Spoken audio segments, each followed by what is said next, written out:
Good morning, Philippines!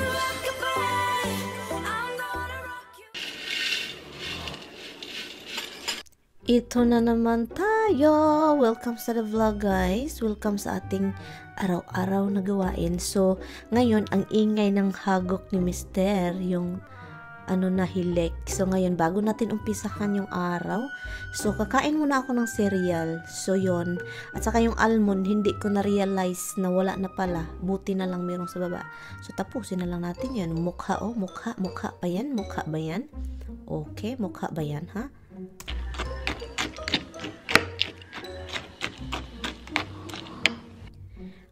Humihilik pa rin si Mister. So, mag-voice over na lang tayo, guys. So, yun, kape. Kape, hindi yan mawawala sa umaga. At saka yung sugar namin is naging puti na. So, anyway, guys, plano ni Mister mag-shopping na naman daw kami. So, ngayon, hindi nyo ba nakikita, guys? Ito yung nasa baba na sa bahay namin. Ito yung mga stock na pagkain na ang dami-dami.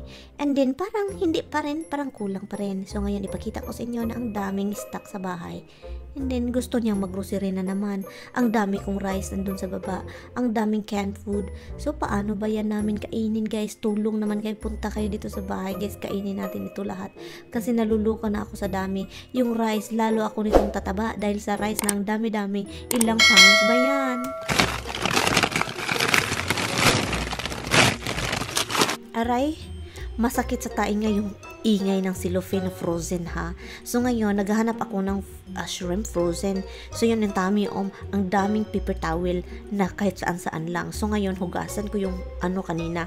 Ngayon, dahil sa nag-defrost ako ng shrimp, so ang gagawin ko is lutuan ko si Mister. Pinagplanuhan ko na siyang maging masaya sa araw na ito. So, nagplano akong magluto ng aloy-aloy. I don't know, guys, pero naghahanap ako dito ng guys, pasta. Kasi yun yung paborito niya, guys, pasta with shrimp or with garlic. Kasi yun siya. And na-realize ko na meron din pala ako dong bihon. So yun. Nag-andam na ako, guys. Nag-andam na, guys, ha. So yun. Bago tayo alis, kakain muna tayo kasi yun yung mukha. Puro gutom. Lalo na ito, gutom din. Palagi na lang humihingi ng pagkain. And then pagkatapos niyan, nandun si Misty, masakit pa rin yung paa niya. Kawawa naman yung baby. Tara, guys, alis tayo. So ngayon, nag-debate ako. Debate talaga kung ano yung susuitin ko. Kasi, alam niyo, baka maginaw, andin hangin. Ang pangit lumabas, guys, kapag si Tami kasama, guys. Kasi alam nating mapagasto talaga tayo nito. Kaya, yun, gusto ko na lang matulog na lang sana. And then yun, andun si Mister. Sabi ko, hawakan mo itong camera, i-film mo itong asawa mo. And then yun, hinawakan naman niya. Ako naman, pangiti-ngiti, drive lang. Ako kasi driver niya, guys. Ginawa akong driver, guys. So, wala na tayong magawa kasi naging driver na tayo, diba? So, yun yung mukha niya, yung mukha niya is ganoon pa rin, walang pagbabago. Hi daw sa inyo, ginoo ko. Napangiti na naman si Ake. So, kapag lalabas yan, guys, first stop niya yun doon sa Home Depot. Manuwag suklay pa talaga habang naghihintay kay Mister kasi hindi ako sumama. Nagtatrabaho kasi yun. Salamat sa Facebook Reels kasi kumita din ako. Salamat sa invite Facebook. So, kaya trabaho tayo kahit nasa labas. So, yun yung ginagawa natin kapag nasa labas ng bahay. So, yun yung gamitin kong app kapag phone yung ginagamit ko sa pag-i-edit ng mga video is iMovie. So yun siya, at saka kailangan ko na siyang i-edit para i-post mamayang gabi, para mamayang gabi gising ang Pilipinas, doon nila mapakita. So ngayon napangiti-ngiti na siya kasi dumating na siya at ang daming nabili. At alam niyo ba yung mga bili niya? Walang kwenta, guys, puro wire naman, hindi nagagamit. So ngayon balik siya sa sakyan, punta na naman kaming second stop. Alam niyo ba kung saan yung second stop namin? Walmart! Welcome to Walmart, mga guys. So ngayon, guys, sunod-sunod tayo kay Mister. Kapag siya yung mag-shopping, sunod-sunuran tayo. So ngayon, nandito kami sa Fit Food. Yung mga pets namin, guys, kailangan ng pagkain, guys. Nakikita nyo, guys, parang walang laman, diba? Ito, guys, nakita ko ito sa basurahan, ang dami-dami. Ang mahal pala kapag bilihin sa tindahan, almost $2, guys. Pero nakikita ko lang siyang libre sa basurahan. Ito na si Mister, nakabalik, may dalang hikot sa liog. So ngayon, ang daming pagkain ng nabili namin sa aso. Alam nyo, guys, ang mamahal ng mga pagkain ngayon, guys. Hindi ko na alam kung anong gagawin sa mundo. Itong si Tami, bili ng bili. Ito yung para sa cat food. Ang cat treats, hikot sa liog, cat dog food. So yun siya, ang mahal ng dog food. Ito mahal din, $16, $14. And then yun, aray ka na lang guys sa gasto nito guys kapag kasi Tami yung kasama mo. Look, ang dami. At ito guys, alam nyo ba, 36 yung dollars. Ito naman, ang mahal na ng pagkain. So ngayon, hindi pa niya alam kung saan siya pupunta. Nagpunta pa sa clearance. Ako naman, sabi ko, maghanap ako ng Gorilla duct tape.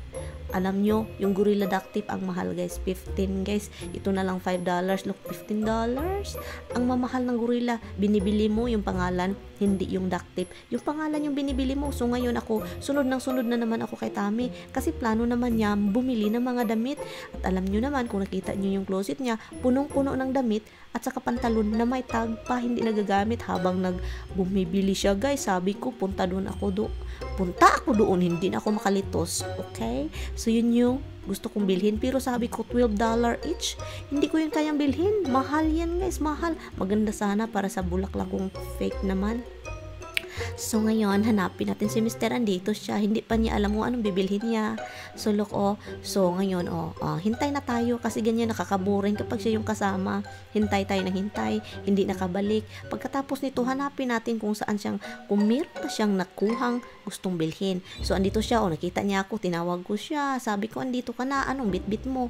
Pajama daw, pajamang hindi naman niya gagamitin. At alam ko yan. So sinabihan ko siya, yung mukha niya hindi masaya. Tignan niyo yan mamaya.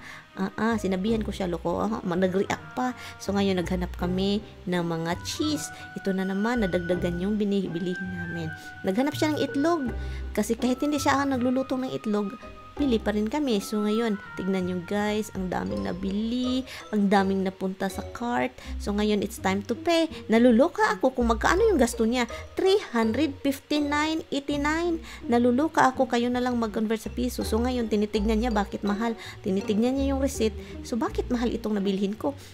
Alam mo naman dong na ang dami mong biniling dog food and cat food ang mamahal. So ngayon, na-curious siya bakit mahal. Hindi ka na dapat ma-curious dong. Ikaw yung may gawa. So ngayon, aalis na kami guys. Ang daming naglalakad sa likuran. So kaya kain muna kami. Kain. Hala. Ang sarap naman yan. Pero ang daming salt. So ngayon, back up tayo. Ang dami. Mahirap guys kapag traffic. Ang daming nag-shopping. So alis na naman tayo. Sige, saan tayo pupunta? Sa third stop. So ngayon, sabi ko, mag-stay ka sa sasakyan. Ako na lang sa magpunta doon. Bilisan ko lang. So, tignan nyo guys ha. Pumunta ako doon sa tindahan na yan kasi bibili ng gulay. Alam nyo ba, ang nagasto ko is $17 kumpara sa kanya. So, yun, wala na tayong gas. Sana maabot tayo ng gasoline station para naman hindi tayo magtulak. So yun, at saka ito guys, so sana aabot tayo guys. Yun mukha niya kasi alam niya nga siya yung magtulak guys. Siya yung magtulak kapag walang gas. At alam nyo ba, sabi ko kay Tami, may hubad-hubad, dancing-dancing dito guys. Yung mga maghubad na mga hubad-hubad. Sabi ko, punta ka doon kung gusto mo. Huwag ka nang uuwi pagkatapos. So, andito na, gasoline station for $37 per gallon. So, ngayon, andito tayo. Si Tami, sabi ko, ikaw nang pump doon. So, tinitingnan ko kung magkaano yung magasto guys. Kasi yung gas guys, nagmahal. Kahit saan, sulok ng bundok guys. Kayun, yung gas is sobrang mahal. So, ngayon, tignan natin kung magkaano yung kain yung sasakyan ko. Kasi alam ko talagang mahal. Oh my God, almost 50. Oh my God, nakakaluka yung presyo. So, kaya yun sabi ko, paano na ito? Wala to yung mga trabaho. $64, $65 yung magasto namin. Guys, look, tignan nyo naman. At hindi pa kaya ni Mr. Gusto niya talagang para siyang luka-luka. So, baka mapunta kami sa bahay, guys, pagkatapos noon. At siya naman, siya yung ng mga gamit. Sabi ko, pag abot, mahilig siyang mag-fix ng mga gamit. Sabi pa niya, anuhin daw niya yung chandelier. Ayusin. So, habang nag-aayos siya, ako naman nagluluto ko ng paborito kong kapagkain, okra. Yun yung okra. So, kakainin natin yan mamaya bago masira. Kasi kapag hindi mo yan lulutuin, masisira yan. So, luto tayo habang niluluto ko yung gusto ko. So, ngayon, habang niluluto ko yung gusto ko, nag-prepare naman tayo sa mga pagkain ni Tami na gusto kong masaya siya sa araw na ito.